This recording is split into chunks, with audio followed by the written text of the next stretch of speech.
देखो, अगर आपका branch computer science and engineering है और आपका फाइनल ईयर 2026 में कंप्लीट होने जा रहा है, ऐसे में अभी सबसे ज़्यादा आपको जिस चीज़ की तलाश होगी वो है एक ऐसे प्रोजेक्ट आइडियाज़ की या एक ऐसे प्रोजेक्ट्स की जो आप फाइनल ईयर में सबमिट कर सकते हो आसानी से। और उसके अलावा वो ऐसे प्रोजेक्ट आइडियाज़ होनी चाहिए जो आप उसको रेज्यूमे में भी लिख सकते हो, जो काफ़ी यूनिक भी हो। और अच्छी बात यह है कि 2025 और 26 के ज़माने में बिना डेटा साइंस और मशीन लर्निंग या फिर AI का यूज़ किए हुए अगर कोई आप प्रोजेक्ट आइडियाज़ पे काम करते हो तो शायद आपका मेंटर भी कंसिडर ना करे और आपका HOD भी कंसिडर ना करे। तो ये चीज़ आप फेस कर रहे होंगे। तो मैं आपको 3 ऐसे प्रोजेक्ट आइडियाज़ बताता हूँ जो मशीन लर्निंग, डेटा साइंस का यूज कर ही सकते हो, AI का यूज कर ही सकते हो। और ये प्रोजेक्ट आइडियाज़ काफ़ी यूनिक होगा, इतना यूनिक कि आप उसको जब रेज्यूमे में भी लिखेंगे और इंटरव्यूअर आपसे ज़रूर पूछेंगे कि इसका सॉल्यूशन कैसे निकाला, ये आइडिया आपको दिमाग में कैसे आया और इसको आपने अकेले बनाया, इसके किन किन टेक्नोलॉजी पे आपने कैसे कैसे काम किया, कैसे कैसे इनका इंटीग्रेशन किया और क्या चैलेंजेस आपने फेस किया और कैसे इसको सॉल्व किया, कैसे सॉल्यूशन निकाला, इसके क्या स्टेप बाय स्टेप आपने किया। और इससे पता चल जाता है कि उसको हायर करना चाहिए या नहीं, उसको कंसिडर करना चाहिए या नहीं, इससे वो अंदाज़ा लगा लेते हैं। So let's get started. The first project is resume builder application. एक ऐसा एप्लीकेशन जिसमें रेज्यूमे को बिल्ड किया जा सके, जस्ट थोड़ी बहुत टेक्नोलॉजी डाल दिया और मोर ऑफ AI बैकएंड में आप यूज़ करेंगे ताकि आपको ज़्यादा इन्हेंस करने की ज़रूरत नहीं पड़ेगी। ChatGPT जैसे एप्लीकेशन को आप बैकएंड में यूज़ कर सकते हैं उसका API यूज करके।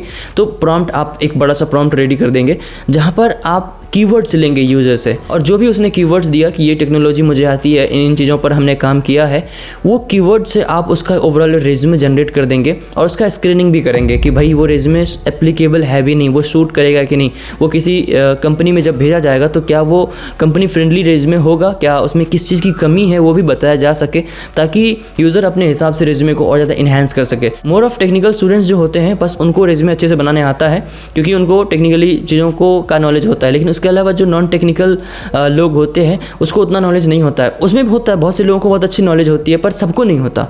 तो क्या कर सकते हैं, वो रेज्यूमे बिल्डर एप्लीकेशन से वो रेज्यूमे को क्रिएट कर सकते हैं अपने लोकल लैंग्वेज में प्रॉम्प्ट दे के। प्रॉम्प्ट देने की जरूरत नहीं है, लोकल लैंग्वेज में जो वो समझते हैं अपना वो डिटेल्स डाल देंगे तो वो उसका रेज्यूमे रेडी होके आ जाएगा। उसकी स्क्रीनिंग भी हो जाएगी वो पर्टिकुलर चीज़ के लिए कितना सही उसका रेज्यूमे है। और हमारे पास इसका सोर्स कोड है। If you need write the project name in the comment section, we will give you the source code absolutely free.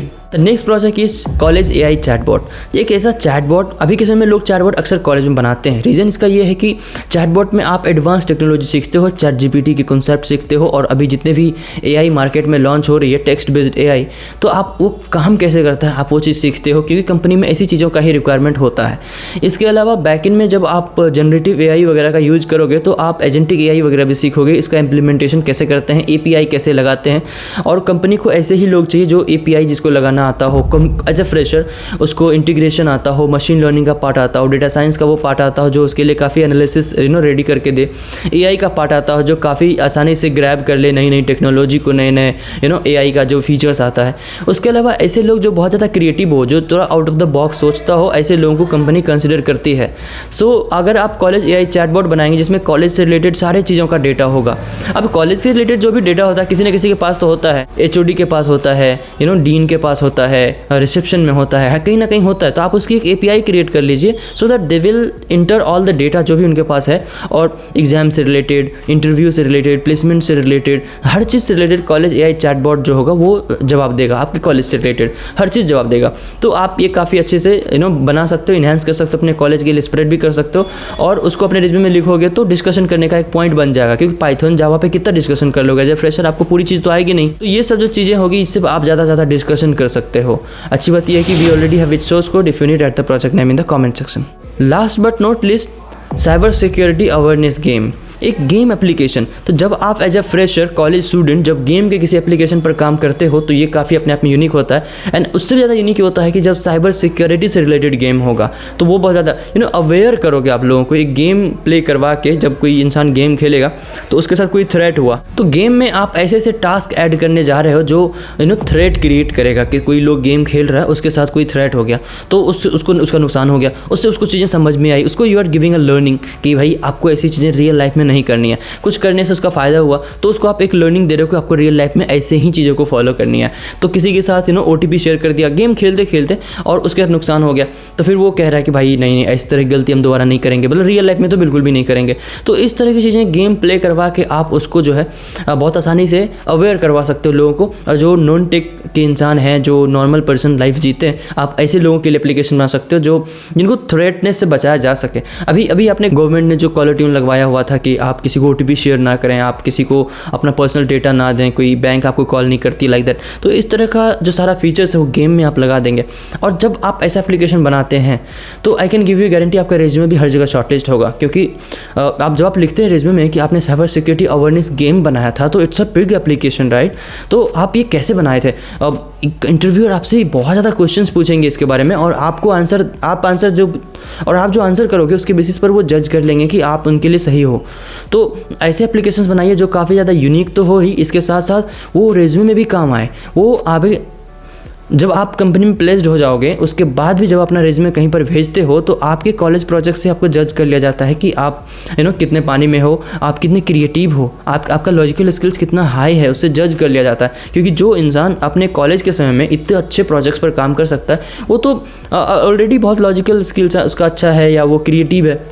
सिर्फ DSA पर फोकस करने से कुछ नहीं होता है। If you are a final student, तो DSA पे फोकस करने से क्या होता है कि DSA आपके नॉलेज को शार्प करता है, लेकिन आपके नॉलेज का यूज कहाँ होगा? किसी इंटरव्यू में, किसी असेसमेंट में। और असेसमेंट में पहुँचने के लिए आपका रेज्यूमे का शॉर्टलिस्ट होना बहुत इंपॉर्टेंट है। और रेज्यूमे शॉर्टलिस्ट होने के लिए आपके रेज्यूमे प्रोजेक्ट्स का होना बहुत इंपॉर्टेंट है, क्योंकि वो कितनी यूनिक प्रोजेक्ट आइडियाज़ लिखी रहती है, इससे शॉर्टलिस्ट किया जाता है कि भाई आप उनके लिए कैपेबल हो भी नहीं ऐसा। तो इस तरह से अपने बेस्ट रेज्यूमे बनाइए, उसमें बेस्ट प्रोजेक्ट्स लिखिए। अच्छी बात यह है कि साइबर सिक्योरिटी अवेयरनेस गेम का भी सोर्स कोड हमारे पास है। If you need source code, right the project name in the comment section. और ये जो 3 प्रोजेक्ट्स, इसमें से 3 में से एक बना लीजिए, एक या 2 भी बना सकते हैं आप। लेकिन ये काफ़ी यूनिक है। अगर आप 2026 में इसको कंसिडर कर रहे हैं तो काफ़ी टाइम लगेगा। अगर आपके पास टीम है तो अच्छी बात है, नहीं है तो आप सोलो भी बना लीजिए और हमसे सोर्स कोड भी ले लीजिए, ताकि आपको ये काफ़ी आसानी से हेल्प भी कर सकें। और अगर आप चाहते हो कि इस वीडियो से और भी लोगों को हेल्प मिले तो इस वीडियो को आप अपने कॉलेज के ग्रुप में भी शेयर कर सकते हो, अपने दोस्तों से भी शेयर कर सकते हो कि भाई ये प्रोजेक्ट काफ़ी यूनिक है और मैंने जो एक्सप्लेन किया इसके फीचर्स को, आप इसमें और ज़्यादा फीचर्स को इन्हेंस कर सकते हो तो आप जब फीचर्स पे काम करना शुरू करोगे ना, जब AI का इस्तेमाल करोगे, ChatGPT का इस्तेमाल करोगे, तो इसमें और ज़्यादा काफ़ी यूनिक फीचर्स को ऐड कर सकते हो। और एक्स्ट्रा क्या फीचर्स आप ऐड करना चाहते हो आप वो भी कमेंट सेक्शन में लिखिएगा, ताकि मैं नेक्स्ट वीडियो में कभी इसको भी कवर कर लूँगा कि हाँ भाई इसमें ये फीचर्स भी आप ऐड कर सकते हो। कौन सा प्रोजेक्ट आपको बेस्ट लगा और किसका सोर्स कोड चाहिए, right the project name in the comment section. आज के लिए इतना ही, मिलते हैं किसी और वीडियो में, तब तक के लिए have a good day, see you, bye.